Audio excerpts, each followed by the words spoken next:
Number 1, এই ঘোষণাপত্রে আপনারা যেরকম ভুজুং বাজুং দিয়ে জাতিকে বুঝাইছেন, আপনারা এই জুলাই সনদে সর্বশেষ বলেছেন, আমার হাতে প্রধান উপদেষ্টা মহোদয় 5ই আগস্ট একটি দীর্ঘ বক্তৃতা করেছেন। এই বক্তৃতার পুরো কপি আছে। এই বক্তৃতা অনুযায়ী উনি বলেছেন শীঘ্রই জুলাই সনদ বাস্তবায়ন হবে। এই জুলাই সনদের জন্য 19টা মৌলিক সংস্কারে সবাই ঐক্যমত্য পোষণ করেছে। এরপরে যে কথাটা আর বলা হয় না, এই 19টা ঐক্যমত্যের মধ্যে বিএনপি বলেছে তার মধ্যে 10টাই তারা নোট অফ ডিসেন্ট দিয়েছে। তো নোট অফ ডিসেন্ট কি? নোট অফ ডিসেন্ট হলো আপাত দৃষ্টিতে আমি এইটা মাইনে নিলাম, কিন্তু আমি আসলে এইটার সাথে একমত না। তাহলে বিএনপি এই 19টার মধ্যে যেই 10টা নোট অফ ডিসেন্ট দিছে, সেই 10টাই তো মোস্ট সিগনিফিকেন্ট জায়গা। ঠিক। তাহলে বিএনপি সরকার গঠন করার পরে এর একটাও যদি বাস্তবায়ন না করে, তাহলে আমরা কেমনে বিএনপিকে ধরবো বলেন? মানে এর আইনি বাধ্যবাধকতা কোথায়? বিএনপি তো তখন বলবে, কেন ভাই, আমি তো বলেই দিয়েছি স্বাক্ষর করার সময় যেখানে আমার দ্বিমত আছে, এখন আমি এটা পারতেছি না বাস্তবতায়। মজার ব্যাপার বলি, সরকারের কয়েক জায়গায় জিজ্ঞেস করেছি, বলেন তো 19টা মৌলিক সংস্কারের মধ্যে আপনাদের কাছে একটা মোস্ট সিগনিফিকেন্ট কোনটা?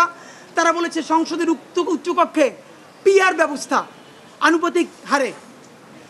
এবং আপনাদেরকে জানাই রাখি, সংসদের উচ্চকক্ষে যে পিআর, বিএনপি এখানে নোট অফ ডিসেন্ট দিয়েছে। যে সংসদের উচ্চকক্ষে বিএনপি যে নোট অফ ডিসেন্ট দিয়েছে, এটাও যদি সে বাস্তবায়ন না করে, তাহলে আমরা, মানে আপনি ভাবেন আমরা কি কারণে, ঠিক কোন কারণে আমরা এখন এই কথাগুলোকে বিশ্বাস করব? রাজনৈতিক দলগুলোকে তারা ইন্টারিম থাকা অবস্থায় আমাদের চোখের সামনে 47কে নাই করে দিল, পিলখানাকে নাই করে দিল, শাপলাকে নাই করে দিল, নিরাপদ সড়ক আন্দোলনকে নাই করে দিল, বিচারিক হত্যাকাণ্ডের কথা তারা বললো না। যেই তারা ক্ষমতার মসনদ পেয়ে যাবে, এই কথা বলার পর যে আমরা আবার জেলে যাব না, তার প্রমাণ কি আপনাদেরকে বলে? তাহলে আপনারা এটা কি চান? ডক্টর ইউনূস সাহেব, নাম্বার 2, আপনাকে বলতে চাই, আইনি বাধ্যবাধকতা আমাদেরকে অন্তত 20 জন শহীদ পরিবার বলেছে। ডক্টর ইউনূস সাহেব কি এইগুলো সব সামনে সংসদের জন্য রেখে যাইতেছে? তাহলে সে কি করবে? প্রধান উপদেষ্টা, এবার আপনার জন্য স্পেসিফিক 3-4টা আমাদের কথা আছে। আমরা এই কথাটার কথা লিখেছি ইন্টারিম বনাম ইউনূস। এখন যে কথাটা আপনাদেরকে বলবো, এই কথাটা আমরা প্রচুর হোমওয়ার্ক করে বিভিন্ন গণমানুষের সাথে, রিক্সাওয়ালা, ভ্যানওয়ালা, সবজিওয়ালা, পেশাজীবী, বিশ্ববিদ্যালয়ের শিক্ষক থেকে শুরু করে অনেকের সাথে কথা বলে আমরা এই কথাটা বলবার চেষ্টা করেছি। ডক্টর ইউনূস সাহেব, আমরা এখন পর্যন্ত যতদূর বুঝতে পেরেছি, আপনার ক্যাবিনেটের অলমোস্ট সকল উপদেষ্টা প্রতিদিন আপনাকে একটা আর্মি কুয়ের জুজু দেখাচ্ছে। ঠিক। আপনি সচিবালয় সংস্কার করলেই আর্মি টেক ওভার করবে, আপনি যদি পিলখানার কথা বলেন আর্মি টেক ওভার করবে। এইটার একটা প্রমাণ কি দিয়েছে? বাংলাদেশের ছাত্র জনতার একমাত্র প্রতিনিধি বানিয়েছে তারা এনসিপিকে। প্রধান উপদেষ্টা কান খুলে শুনে রাখেন, এনসিপি একটা রাজনৈতিক শক্তি, কিন্তু কোটি কোটি জুলাই যোদ্ধাদের একমাত্র মুখপাত্র তারা নয়। এনসিপি সমাবেশ করলে লোক কম হয়, এর মানে এই না যে মানুষ জুলাই ভুলে গেছে অথবা জুলাইয়ের রক্তের সাথে সে গাদ্দারি করার কারোর অনুমতি দিছে।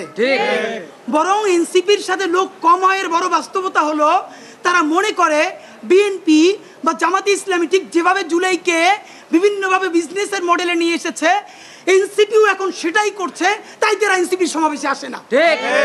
কিন্তু এই মানুষ, কোটি কোটি মানুষ এখন পর্যন্ত রাস্তায় নামতে প্রস্তুত, যদি আপনি একটা বিপ্লবী ভাষণ দিয়ে জনতার পক্ষে সংস্কারের আপার হ্যান্ড নিয়ে নিতে পারেন।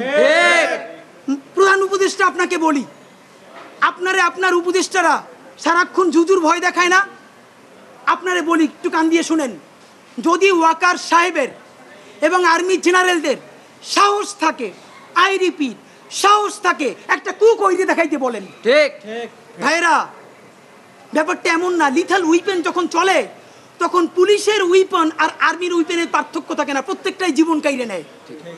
এই মাত্র একটা বছর আগে আমাদের হাজারো হাজারো শহীদ যেই গুলিতে শহীদ হয়েছে, সাহেব অথবা আর্মি যদি কোনো কু করার চেষ্টা করে, জনগণ গিয়া ক্যান্টনমেন্টের ইট খুঁজে নিয়ে আসবে। ইট, একটা ইট ক্যান্টনমেন্টে আস্থা থাকবে না, আপনি লাইকে রাখেন। আপনি কারে ডরান? আপনি ভোট নেন। মিনিমাম 100 রিক্সাওয়ালার সাথে কথা বলেছি গতকাল পর্যন্ত, প্রত্যেকে বলে এই উপদেষ্টাদেরকে তারা বিশ্বাস করে না, কিন্তু ইউনূস বেড়া ভালো। এর মানে সারা বাংলাদেশের জুলাই যোদ্ধারা, জুলাইয়ের পক্ষের শক্তিরা আপনার মুখটা দেখা এখন পর্যন্ত এই সরকারের একটা হাত ধইরা রাখছে। কিন্তু এই উপদেষ্টাদের কেউ কেউ ইতিমধ্যে রাজনৈতিক দল যারা সামনে ক্ষমতায় আসবে তাদের সাথে নেগোসিয়েশন করে কেউ সামনে আইনমন্ত্রী হবে, কেউ অন্যান্য মন্ত্রী হবে, কি কি হবে এইটা পাকাপোক্ত কইরা এখন তাদের জবানে আমাদের ঘোষণাপত্র লিখে দেয়। ঠিক। এখন সেই ক্ষমতায় যারা আসবে সেই দলের মুখপাত্র হয়ে তারা এই সরকারের মধ্যে কাজ করে।